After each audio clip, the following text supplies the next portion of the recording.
Hey, good to see you again today. If you were here, obviously, for Good Morning Mug Club this morning. If you're not, seeing you's all right. Of course, it is Mug Club Quarantine Month, where we are doing 2 shows. Monday, Wednesday, Friday, we're doing Good Morning Mug Club, and we're offering everything for free in front of the paywall. So what you're about to watch is Ash Wednesday, a little more casual, where you guys send in your questions, your topics. We talk about them, not necessarily political. The promo code is Quarantine. If you enter that in, you get $30 off, so that after this month, you can still see all of this content at louderwithcredit.com/mugclub. That's Quarantine, $30 off. It's our way of giving back to you because we can't sing or dance, and none of us can separate conjoined twins. So in a medical pandemic, I don't know of how much use to you I am beyond dick jokes, but I hope that you enjoy this program, and we'll see you tomorrow with the live stream.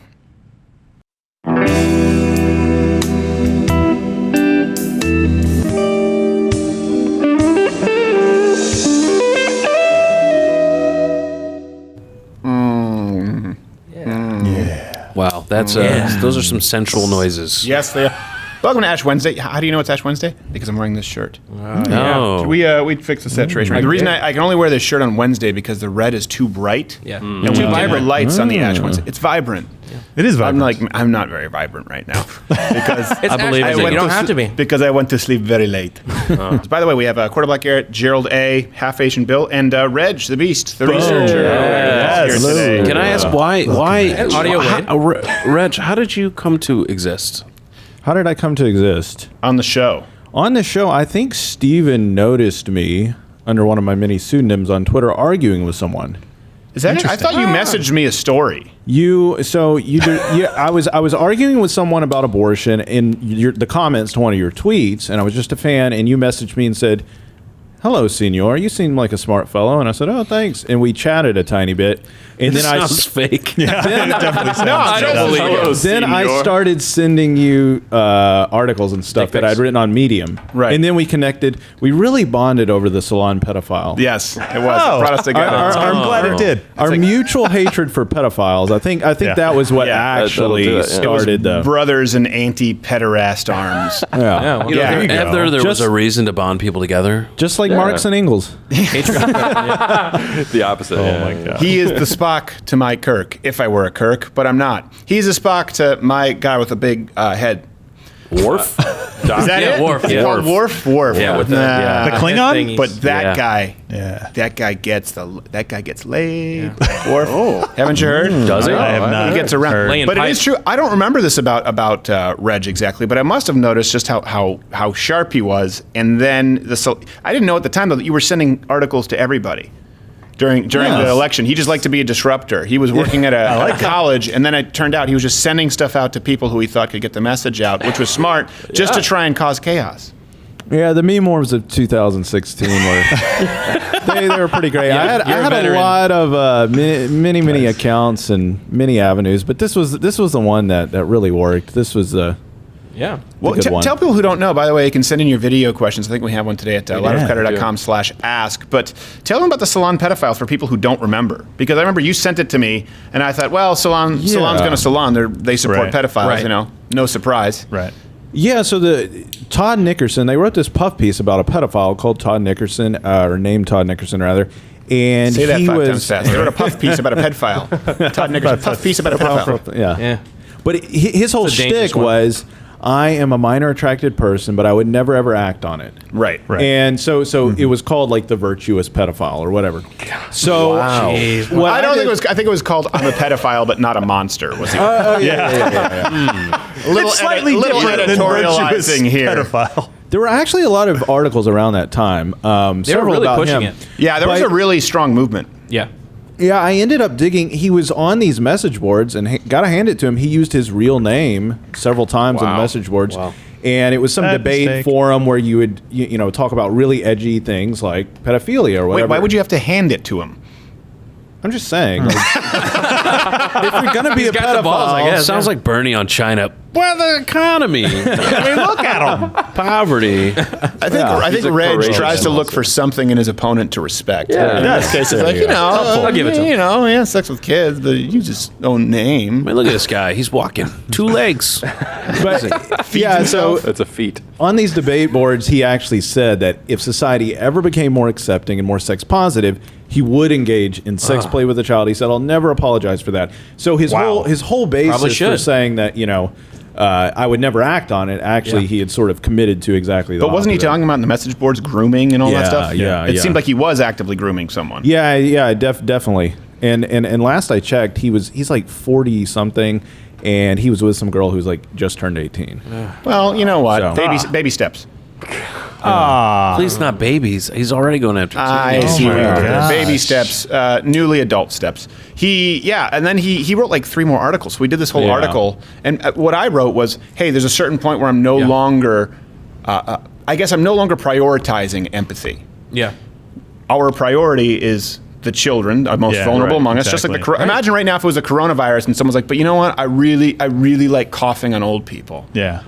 Just It's love my walking thing. through It's old like, you know sticks what? and- Let's just Take try them and out. understand. It's like, no, at a certain point, you're not allowed in the village. Right. And so for me, I think I even wrote, I said, you get your help. We hope that you get your help, but you can't be in the village. These are the boundaries. If you try to re-enter, you get a bullet in the head. Yeah, exactly. And then he had the gall to write an article, my week or my month in the Yeah. right-wing hate sphere?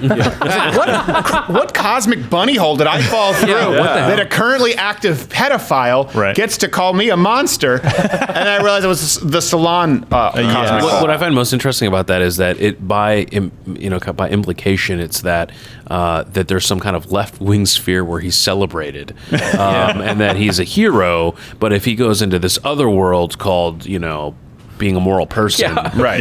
he's everybody else. vilified. Yeah. Why does everything have to be left and right with you? Like, well, I hate pedophiles, you right-wing bigot. Well, there you go. Well, Yeah, that's Now you've drawn the lines, Yeah. and I was actually willing to draw it before pedophilia. Yeah. Well, and this was right on the heels of everybody on the conservative side being called, stupid or like, oh, that's a conspiracy theory, thinking that normalizing pedophilia was kind of that next step. Right. Yeah. Some people, wrongly brought it up Slippery in certain slope. cases, but in other cases, we're like, well, what is next? Like, if you guys continue down this line of crazy, like, what's going to happen? And by you guys, I mean particularly folks in the media. When we see what we see now coming from Hollywood, when you see people like Roman Polanski, potentially Harvey Weinstein, people like Kevin Spacey, you see Corey Haim, Corey Feldman, these people all coming out talking about how it's one of the biggest open secrets in Hollywood, Right. and these are the people who are sort of at the forefront of spearheading change. And of course, Salon is very Hollywood friendly. They get all kinds of puff pieces and celebrities who speak to them there, which is amazing to me. We go, well, hold on a second. These people don't seem to have a problem with it. These people, meaning people in the entertainment industry, we could see it coming down the pike. And then I think they were all removed, weren't they, Reg? Yeah, eventually Salon removed the articles. Eventually. I think. Very proud of Yeah, I think story. it was like just an advertiser thing. I assume people became uncomfortable. Yeah, Was it like a my year case, later? and it's comparable. They wanted to pull ads from a website that supported pedophilia not 1 but 3 times. An advertiser on YouTube wanted to pull because I called someone Mexican. So That's true. Yeah. I mean, those are not roughly equivalent. Never mind. that was the point of the Sarcasm. joke, Jared. Sarcasm. There was sarcasm there. I was trying to play off of it. I am Did a so horrible tired. job. I made the worst decision after what the did you do? stream. What happened? We were Tell us. telling us, Tell us. coronavirus. I was with Johnny Boy, and I was like, I hadn't eaten. I get nervous, and I can't eat before live shows. And so afterwards, I was like, I'm kind of hungry. I said, let me see what they have at Quick Trip. And I got one of the taquitos on the hot rollers. No, you didn't. I entrusted Steven, myself why? to the sneeze guard. Well, to be fair, I took extra precautions. I asked him. I said, okay, which one of these have been put out most recently, because it was late at night after the stream, and I picked the one that was furthest in so the sneeze guard could do most of its covering. sneeze guarding. So the one that was placed 2 days ago. Yeah. Right. Yeah. Yeah. pretty much. No, they're pretty good about it because they move a lot of. Quick Trip, you ever had their buffalo Oh, chicken yeah, taquitos? yeah. Oh my Okay. gosh, they're not good for you, but they are delicious. Oh. I don't even eat fast food, but those are the things that I eat. I mean, that's not fast food. That's fastest food. Literally, That's a there's whole no nother level. drive-through. It's Yeah. just Done. from roller to mouth. You might as well just order a side of dysentery. You should. Yeah, Basically. and Well, I'm fine. I feel great. wow. Now, Really? I mean, I feel Shocking. tired today, but I feel, my intestines feel like $1 million. They're intact. days So maybe that's later, all I totally needed was a fine. little bit just to big block deal. me up. yeah. Jeez. We'll check back with you in a few days. Just cheese and processed whatever that layer is. It's not bread. I don't know what it is. No. Whatever it is, It's just it's like wax paper. Was it tasty? I think. It's, Oh my God, was it tasty? I mean, Yes, I know. That's what I'm saying. of That's the course hard it's part. tasty. That's the problem. I love Quick Trip. Quick Trip is my favorite place in the world outside of home. Hey, are you surprised that That's a thing wine to guy say. over there doesn't eat taquitos? I do eat taquitos, just not from Quick Trip, typically. I don't even know if they're taquitos, honestly. They call it, Yeah, but it's they're very, like we're getting very breaded. loose. Wait, with the wait. Is terminology. it like in parentheses, right? It's not even a real Right. taquito. It's a taquito. Actually, I don't think I get the taquitos. I get the buffalo chicken. Anyone out there who goes to Quick Trip, you know what I'm talking about. It's just like it's just like a paste because it's a tube of the chicken and cheese Yeah. are just Yeah. one and the same. Oh, wow. They've just sort of melded together into this Very thick artery breaded. clogging roll of heaven. oh, nice. There's terrible. nothing. There's nothing good about it. I guessed wrong. I said Jack in the Box when you said you made a bad eating That's decision. right. I says Jack in the Box would have been a far superior decision. Jack in the Box would be child's play compared Yeah. to I thought you were getting a taquito on a roller. I thought you were saying you were going to go to the halal guys. Got some of that hot sauce. Everyone knows the halal guys stories. They're good. Yes. Yeah. I used to do halal guys all the time until I just realized my mouth is used to spice, but your stomach can't take it. Halal guys, and it tastes Your so stomach is like- good. It was burning a Stop. hole. Oh my gosh, Yeah. it tastes so good. But the next, I don't mean it's not the kind of thing where you just go to the bathroom like, oh, it's like, you know, the kind of thing where it's like when you like people can see in an your event. walk the like, oh, he had Yeah. halal guys. Yeah. The halal walk. It's tough. The halal walk. So yeah, Reg came to us there, and then you worked part time for us. Yeah. And then you I don't want to review, but you worked yourself out of a job. Yeah. Basically, I was in teaching. He was a professor, and they And, said put all your lessons on tape. Yeah, And then we're on, not on gonna bring- tape. Yes, it was. Yeah. Yes, on tape. Yeah. Put all your lessons on beta. and shifted to a more online format. So, Right. Yeah. Laserdisc. What would they have done if you said no? I'm not gonna record this. Would they have just brought in someone else? Yeah, probably. Oh, probably. So then he calls me. He's like, I need to talk with you about something. He's all nervous. I'm thinking, oh no, I'm gonna lose Reg. Oh no, he's gonna get Yeah. tenure. Yeah. Right. And then they were like, hey, we're firing you. And I said, oh, yes. but inside it was. And then I gave him a raise, and he came to work for us full time. Yeah. And I just thank God he's on our side. Oh, yeah. What's Yeah, your he's the squat? most feared What's your squat?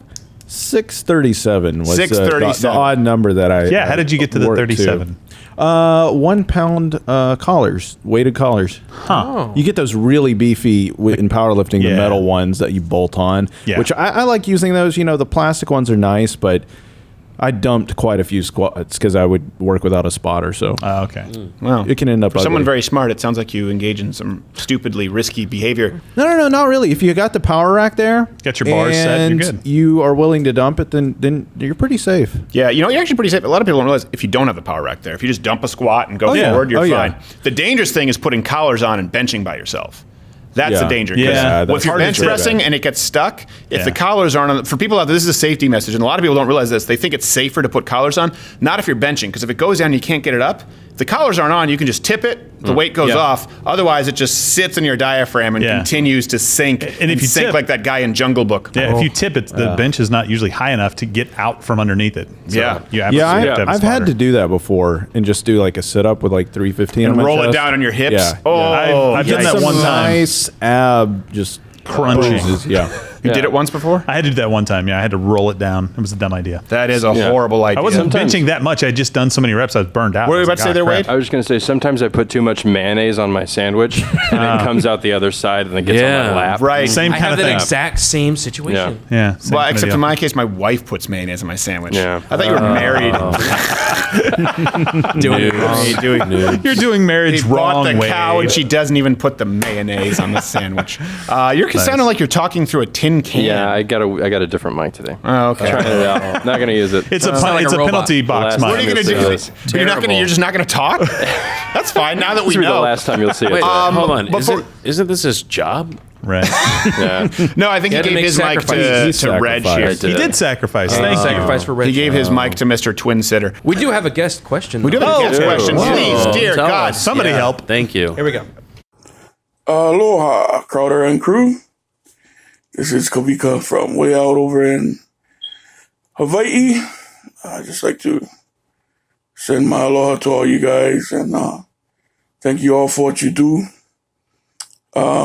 My question for you, gentlemen, and Too Cute Maddie, if she's there, is out here in Hawaii, I work at one of the largest homeless service providers. And as a part of my job, I deal with a lot of strife. You know, a lot of people at their lowest point, and it weighs down on you, spiritually, mentally, physically. And I know you folks similarly have to deal with a lot of stress and strife and negativity coming your way for what you all do. And I was just hoping you all could share with us some things that you might do to re-energize yourself, to recharge your mana, as we say out here in Hawaii, your power, your inner strength, yeah, both spiritually and mentally, especially. It's just so bizarre to see a clearly like Polynesian Samoan with a Steelers. Troy Polamalu. No. Troy Polamalu. So many Troy Samoans Polamalu. have played for. Oh, is it? the Well, Steelers, anytime somebody from Hawaii ends up on an NFL team, like everybody just celebrates that team. They just become instant followers. yeah. Huge fans of Alabama, Tua Tagovailoa, and then Troy Polamalu was an amazing safety for the Steelers. Because Samoans want to go to Pittsburgh. No, probably No, not. they just want to play. They just want to make millions of dollars. It's like one of their people made it in this big sports league on the mainland kind of thing. So it's a big deal. Now, okay, so what's the difference between Polynesian and Samoan, by the way? Well, there's Polynesia is the larger area, and Yeah. then Samoa is part of Polynesia. Okay, so all Samoans are technically Polynesian, but not all Polynesians are Samoans? I mean, I think so. I guess, but if you were Samoan born in the United States, you would be Samoan without being Polynesian. It's, Right. I mean, I wouldn't try and draw any distinctions there. You didn't answer me. Yeah, it's because it's He's running for office. a terrible next. question. I don't. How is it? I don't understand. No, Does anyone I else think it's a know? good question. So just if because you're born you- in Samoa, though, you are Polynesian. Yeah. Broadly speaking, Yeah. yes. Okay, Sure. But they wouldn't consider themselves Polynesian American if they're born, say, in Pittsburgh. They would consider themselves Samoan. Yeah, you would identify as Samoan. It's like saying, Right. do you consider yourself American because you're from America? You would say you'd say you're American because you're from the United States. Not Right. just if you're Canadian, you wouldn't say, well, I'm from North America, so I consider myself Right. North Well, American. I think it's kind of like what happened, with Jews. There's religion and there's also an ethnicity. Right. And so I think with American, when we say Polynesians, we're talking about a race of people, not necessarily a geographic region. Yeah, I mean, I don't know if Polynesians are race or not, but I mean, Samoan. I mean, I think the Samoan Samoan people is a themselves race, right? identify themselves as either a race / culture with a long history, as opposed to being like just more broadly. If you go 30,000 feet up and say, "Oh, everyone in Polynesia," but there's all these little different groups or islands or cultures within that area. Are there any Polynesians who don't look terrifying, like they could kill me? No, all of them, whether they look it or not, could kill you. They could kill me. Yeah, Yeah. they do very that much scary so. thing with their tongue. Let it never be said that genetics don't factor in. I have never met a Samoan who didn't have huge legs and was incredibly strong. Big guys. Big Typically. guys, Yes. the Samoans. Yeah, I only knew one Samoan who was a friend of mine. And he just told me, he's like, this is just how it is. This is how it is. There are some people, if they stop training, they go up in weight. Right. And there's some people, they stop training, they go down in weight. I've never met a Samoan who was anything other than huge. Yeah. And listen, No, I mean, people might say that's racist, but oh well. It's a I benefit. think it's racist. As far as one of the best fighters ever was a guy named Mark Hunt, and he was. They called him the Super Samoan, but he's in New Zealand. I think that kind of fits, right? Yeah, I know, but I'm just saying it's weird for Americans. I don't is, know. I it don't is. care about the rest of the world until one of them competes on our team. For me, I don't know about you guys. I recharge, and I appreciate. By the way, thank you for doing all the work that you do with the homeless shelter. What we deal with is different. People hate us. What you deal with as far as the strife is seeing the pain and suffering of others. Yeah. I mean, we see that too, but we're pretty fortunate in that we have a lot of supporters, so we can kind of focus on that.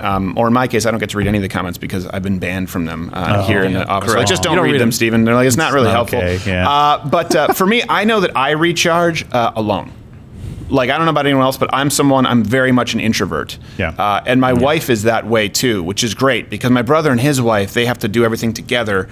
Whereas my wife and I, it was actually just not that long ago where we said, hey, I just want to make sure that I don't feel guilty. And my wife's like, I don't want to feel guilty. But like, we can just live like two single people for like 4 hours a night. Where she's like, I just read, because she just likes to read with a book. Yeah. And that's not an interactive activity. But there are a lot of people. I mean, Wade, you're that way. You read a book. I do like reading. So do you go off on your own when you read typically, or do you just read in the living room? Usually, my wife and I just sit and read. Like I read on the couch. She usually reads in like a rocking chair that we have. Okay.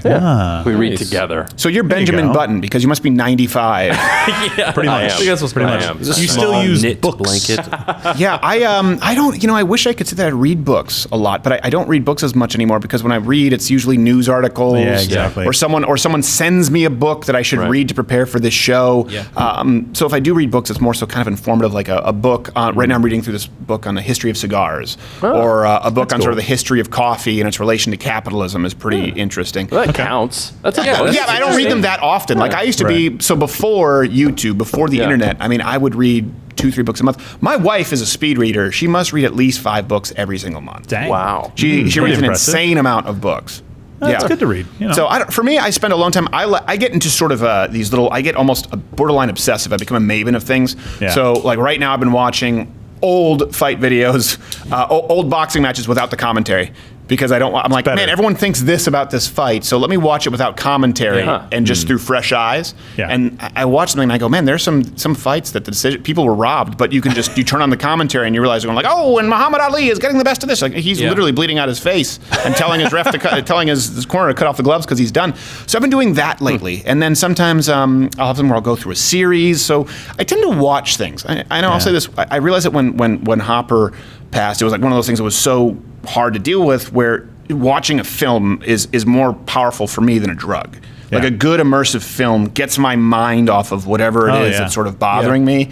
So I do that. That's kind of my way to recharge. And as far as with my wife, I'm good with quality time. I don't know about you, but I don't really need to talk. I talk so much all day Right. that I don't really want to talk a ton when I'm home. I just want to be in my wife's presence. So being in her presence, but she can be reading and I can be watching something is sort of how I recharge. I know it sounds really boring, but I guess too, sometimes people, they have hobbies to help them recharge. I mean, my hobbies are like Brazilian Jiu-Jitsu or going to the gym. Like these are intense things and my body can't take it so much. So when I'm done working or doing that, it's just as low intensity as possible, and it's usually watching something, and that's why I will rewatch. I've seen Larry Sanders at least 3 times all the way through. Oh, wow. Same thing with Seinfeld. I've probably seen The Edge at least 10 times. I don't have a problem rewatching things. Yeah, me either. So I think that's something that I've fallen into over the last years, watching more and more of the same stuff that I've watched before, because you're right, it does allow you to kind of disconnect a little bit. But before that, it was cycling and golf. Like I chose physical activities. Golf is not that strenuous, obviously. Like you do get tired by the end of it to a little degree, but It not is a lot. afterwards when you have to blow the guys in the locker room. Yeah, that's a very it just depends on how many think people are it's there. jujitsu. You know, when you finish.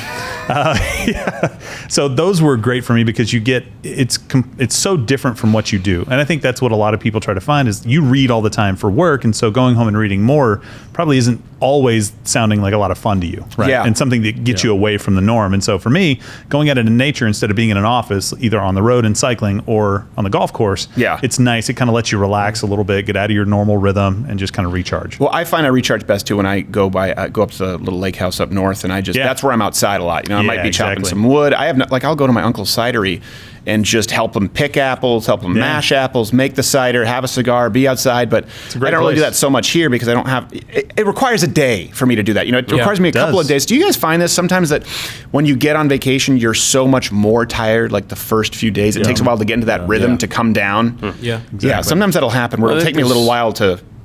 And I realize that's what happens after we do live streams at night. I don't fall asleep until like 2 or 3 because I've got to be down. on, and it's hard to bring that down from going. You've got a 100. level of the energy that goes in, the tenseness that you have to have during your body, in your body, in your mind, to be on all the time or talking to people or like running things or whatever it may be. That when you get to vacation, you're like, okay, is this the time to relax? Okay, I'll relax a little bit more. Right. Okay, now day 3, maybe you're really relaxed. You're right, yeah. One thing about the question, when I heard the question, I heard 2 different things. There's what I would call the like mini escape stuff, right? Like, man, I just got to get my mind off stuff. I just want to clear my mind. Maybe I'm reading. Maybe I'm going to watch a show that I like or a movie. I play video games sometimes, or read or watch TV. Any of the 3 of those. You play video games? I do. My lawyer plays video games? Absolutely. YouTube's going to get everything! Gosh. So, but then there's a different level, and I think one of the things things that the question asks about is, he's facing in his daily life a lot of just downhearted situations where people you're really bummed for people, for life, and for society. Yeah. And some of the things, a lot of folks will turn to God, they'll turn to their religious communities or their church families. Yeah. I think a little bit of that though is when you hang out with your own family, right? Like even if you're just there in those moments when you're reading together, those other things, but finding some other way to remember that life is not just that small bad situation that you're seeing day in and day out. And you hear this from other people who work in hospitals, especially in ones that are state funded. They just see bad situation after bad situation, and they start to think that this is all the world has to offer.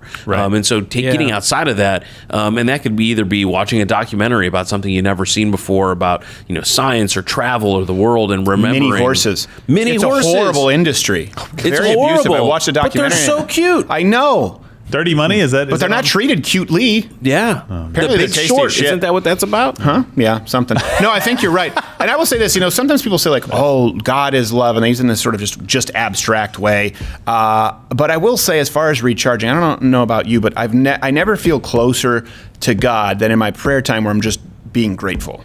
That's always where I feel like I really connect. I feel like it's God going like, "Hey, look at this." When I actually just go through gratitudes to the point where I know you should do more than just praying and being grateful. But sometimes I'll just sit for 20 minutes or 30 minutes, like, thank you. I'll just be like, thank you so much for not even necessarily specific things. Sometimes I'll go through specifics and I'll do something like, man, thank you. Yeah. Thank you, because I realize what I could have. I could realize, what my situation could be like, or what, if I'd have turned left when I actually turned right. If I zigged when I should have zagged. Right. I think gratitude really does put things in perspective. And I know that sounds like a bumper sticker, but I do think it's something that people need to be mindful of. Yeah, and I think people a lot of times, going to your point, Bill, you just need a change of perspective. No matter how difficult your situation is, there are plenty of positive things going on in your life. You maybe your job is not the best in the world, but you probably have a roof over your head, or you have family. His job's not the best in the world. No, I know. Defend me. Not him specifically, right? I'm half amazed he's not coming in here doing sword swallowing every morning. You haven't seen him do that?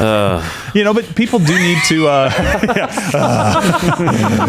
People do need that kind of uplifting, especially if you're volunteering in one of those fields that just is emotionally draining. I worked in prayer care and education at one of the churches that I was at previously, and it wasn't anything like volunteering in homeless shelters and things like that, but we did have a lot of very serious, very difficult situations that we had to walk people through. And so occasionally you just needed a break from that. Like, you can't just make your whole life about that, because like you said, you lose perspective on the beauty of the world. You lose perspective on how many good people there are out there because you see bad all the time. Yeah. Or how many people are doing well because you see people that are doing poorly. So I think getting outside of that and having a church group that you can go to or be a part of faith is super important, because you're going to find that there very easily most of the time. It is super important. I will say that for people out there, and then I want to go to Reg and see what he does to recharge, and then we have to go. But for people out there who aren't necessarily involved in a community, or let's say you're housebound right now because you're quarantined, everyone can sit. People talk about transcendental meditation or doing yoga. None of it will clear your head and change your outlook as much as just sitting and I know we use the term doing gratitudes, just sitting and thinking about what you're grateful for. Yeah. And for me, I'm super boring outside of work because we work such a high intensity job where I really I yearn for the kind of normalcy that a lot of people have. Like, for me, nothing makes me happier than going home, having a beer. I play some tug of war with Betty, listen to my wife and how her day went, and then she makes a wonderful meal often, or sometimes we order in, and I'll just watch the latest episode of Curb, and that is, to me, that's as good as it gets. I've gone to Hawaii, I've gone to Europe, I've stayed at some of the nicest hotels in the world, not on my own dollar, but other people pay for it, and they foot the bill, and I raid the hell out of the mini bar. Mini bar every time. It's not any better. Yeah. That's about as good as it gets for me. Our lake house, sitting there with my wife, with my dog, with my family. People are like, I want to travel. I don't. I really don't. I'm satisfied with that. So one quick point before we get to Reg, which is, notice that the person who asked the question is in Hawaii. And how many people who would say, man, if only I could go on a vacation in Hawaii, or I could only do this. There's a little bit of it that comes from the heart, and you got to find, it comes from the inside, right? It's the circumstances are there, but a little bit comes from how Mr. you Pixar. interpret it. Thanks. It's like the Polar Express. You like that? It's been in you. It's all along inside of your heart. But just remember, that's what it is. So if you just because you think the grass is greener on the other side, sometimes you just got to work on your own lawn. I want you to do that in court one time. I want you to say, What? I rest my case, Your Honor, but if you keep me in your heart, never truly gone. What makes you drop. think I haven't already done that? All right. And you won. All right, Reg, how do you recharge? I mean, that's the thing about platitudes and cliches is that there's truth to them. That's why. Sometimes. Yeah. I mean, a lot of the time. Thank you, Actually, Reg. I was thinking about my wife. She works in the pro-life industry with counseling women on the sidewalk outside She's of abortion. strong as hell too. Have you seen Yeah. his wife Really? is really strong for. I don't think mean, I for met a her. woman. I do mean for a woman, but for a woman, she's insanely strong. Sorry, continue. 315 deadlift. But yeah. So she deals with a lot more difficult stuff. She's than got a you great and I personality do. too, by the way. Yeah. Okay. So, but when you see, she talks to these women, you know, that very are going into like abort their children, and a lot of times, you know, when we talk about pro-life things, we think, oh, it's about making this rational argument about personhood. But most of the women will say to her, yeah, I know it's killing my kid, but this is my only option. And she's trying to provide other options. She Right. works with Yeah. healthcare centers and things like that. But to see those women just go in there, the majority not success stories, you know, not the story of someone being saved or a life being saved. I think what helps her recharge is, you know, going back and thinking on the few times that she was successful. And I think Sure. that's what you've got to go back to is realize there's a ceiling to, you can't save everybody. It's just impossible. Right. And one of the sort of cliched stories that my wife actually draws strength from is the classic one with the beach where there are starfish washed Yeah. up, and there's a little kid throwing them back into the ocean trying to save them before they're And he fried eats in the the sunlight. starfish. Yeah, no. Yeah. But I mean, the way it goes is some old guy comes up and says, "Hey, you know, you can't save all these," and the kid said, "But at least I saved some."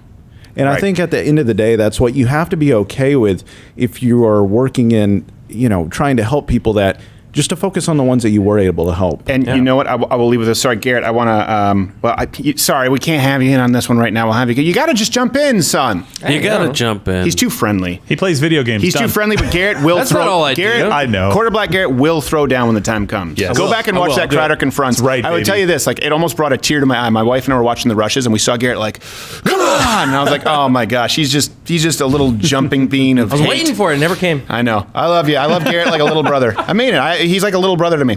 I'm not looking you in the face because I don't want to cry. I don't want you to cry. Stop being a bitch, pussy. So I will say this. Don't look at me. One of the toughest things I remember that we had to do was when we did that video in Colorado, which is kind of another point, right? Like James O'Keefe, and I love Yeah. him, but he has like 6 months to release a video. We did this amidst, we pre-taped shows that week. So like a we know week. that we missed Yeah, shows. exactly. We went to Colorado where this woman was about to have an 8-month, what was it, 34 weeks? 34 or 36. 34 or 36 weeks. Way along. And she was going in to get an abortion, and we were all just struggling so much because we wanted to stop her, but we also had to be true to what we were doing, which was exposing this abortion clinic and exposing the kind of abortions that go on. So we had to think, can we stop her? We probably can't at this point because we would have been breaking the law had we actually gone in and tried to intercede. And we said, you know what? Let's just keep praying about it. Let's release this video and try and stop all of the other potential abortions from happening. And then I will say it was a total God thing. We found out that she couldn't go through with Yeah. the abortion, and in large part because of speaking with the women who went in with us. So, and it could have gone either way. I'm not saying that Yeah. God owed us that, but it was really hard. It was really hard. I don't remember who was with us there. Were you with I us? was in there, Col- yeah. Remember It we was- were sitting there, we were like, Yeah. what do we do? It was a What do we moving do? moment, Yeah. knowing that there was somebody in there at such a late Yeah. pregnancy, thinking about doing that thing, and then luckily we had those two girls, and they were able to talk her down. Yeah, they were, Yeah. but they weren't. You know, they didn't After. go in and say leave. Don't. Right. They just yeah. talked with her and They just sort of talked to her, educated yeah, her. Went through the steps. But that was a tough one because we said, well, maybe we can't. It was a kind of a flip of that, Reg, where we said maybe we can't save this baby, but we can. You know, we know that Yeah. millions of people will see this, and we can save thousands of other babies. And we were fortunate enough where, it's tougher because that's a personal connection. You want to save that baby Yeah, even more because exactly. you've met her, you've heard her story. She had three right. other children, and instead, God was smiling down on us, and none of them. Well, I don't know how many people didn't have abortions, but we know that lady didn't. So, thank you so much. We Yeah. appreciate it. Got a little serious, Garrett. Don't look me in the face, and don't look me in the face with your lifeless eyes. LottoWithCreditor.com/ask. Send in your topics, and this is great. This is what it is. Yeah. It's non-political. It's Yeah. fun. I I like love it. having Reg here. We're going to Yeah. do another one next Ash Wednesday. We'll see you tomorrow with the live super stream. Hey, walking down my face. Open your mind. Let us begin our quest to find the new sound.